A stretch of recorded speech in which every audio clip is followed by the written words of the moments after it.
అనంతపురం జిల్లా Narpala head quarter government high school పూర్వ విద్యార్థులం మేము. మా సమస్య వచ్చేసి మా స్కూల్కి 1952లో 10 ఎకరాల 2 సెంట్లు స్థలం కేటాయించడం జరిగింది.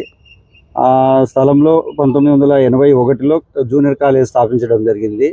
ఈ 10 ఎకరాల 2 సెంట్లకు గాను 3 వైపుల కాంపౌండ్ వాళ్ళంతా నిర్మించడం జరిగింది.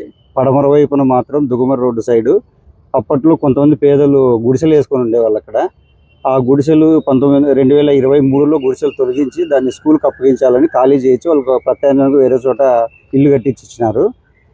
అప్పుడు ఆ స్థలాన్ని స్కూల్లే కాంపౌండ్ కట్టించమని మేము అడిగినాము. కానీ అధికారులు మాత్రం పూర్వం ఎక్కడ గోడ ఉండిందో దాన్ని డెమాలిష్ చేసి అక్కడే మళ్ళీ గోడ కట్టినారు.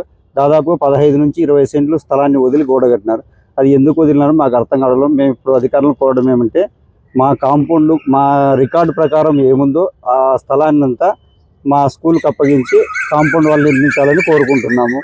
లేదు ఫండ్స్ లేదు అంటే మా పూర్వ విద్యార్థుల తరపున మేమే కాంపౌండ్ వాళ్ళు నిర్మించుకుంటాం, మాకు హద్దులు చూపిస్తే చాలు అని మేము అధికారులందరినీ కోరడమైనది.